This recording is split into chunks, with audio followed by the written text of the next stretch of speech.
অতিরিক্ত ডিউটির কারণে আমরা অসুস্থ হয়ে যাই, হয়তো মাসের শেষে বা মাঝখানে পরে আমরা অসুস্থ হয়ে যাই। 2 দিন 1 দিন অ্যাবসেন্ট হইতেই পারে, এটা স্বাভাবিক। কারণ আমার টাকা নাই, আমি ডাক্তারের কাছে গেছি না, 10 টাকা দিয়ে একটা ট্যাবলেট আনি খেয়ে আমি সুস্থ হয়েছি, আমি ডিউটি যাচ্ছি। এখন তারা কয় আমাদেরকে রিপোর্ট দেখার লাগবো। আমাদের কি এই টাকাটা সম্বল আছে যে 20 তারিখের পরে আমাদেরকে এই রিপোর্টটা টাকা আছে যে জামু যে রিপোর্টটা করে আনবো? ডাক্তারের কাছে গেলে 7,000 টাকা হয় না। তখন আমরা পেটের দায়ে আছি, রাতের 12টা 10টা পর্যন্ত 1টা পর্যন্ত ফুল নাইট করে আমরা অসুস্থ হয়ে গেছি। অসুস্থর পরে যদি আমরা ছুটি চাই, আমাদেরকে ছুটি দেয় না। 5টা বাজে ছুটি নিয়ে গেলে কয় গেট পাস লাগবো। গেট পাসের লেগে 1 ঘন্টা ঘুরতে ঘুরতে স্যার এডমিন সব মিলা ঘুরে 1 ঘন্টা জায়গা, 1 ঘন্টা তো আমাদেরকে ওভারটাইম দেয় না। তারপরে কালকে যে মহিলা অসুস্থ আছিল, এই মহিলা 8টা বাজে ছুটি চাইছে, স্যার আমাদের ছুটি দেন, আমি অসুস্থ 2 দিন ধরে আইছি না, আমার আজকে ছুটি দেয়া দেন। ছুটি দিছে না অ্যাবসেন্টের কারণে।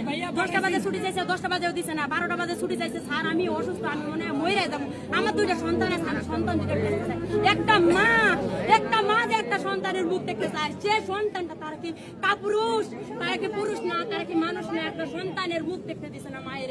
সে মহিলাটা রাতে 1টা বাজে মারা গেছে, তার লাশ সকালে বাড়ি করছে। কেন আমরা ওয়ার্কার গুলা কি এত অসহায়? আমরা কর্ম করি দেখি না, মালিকের ফ্যাক্টরি চলে।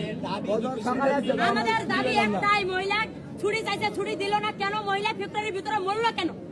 আমাদের দাবি বেশি নাই।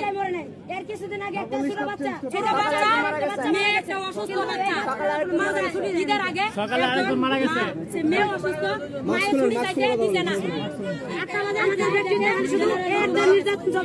এর কিছুদিন আগে একটা ছোট বাচ্চা চাইল্ড কেয়ারে থাকে, চাইল্ড কেয়ারে রাখে, মাইলে ডিউটি করে।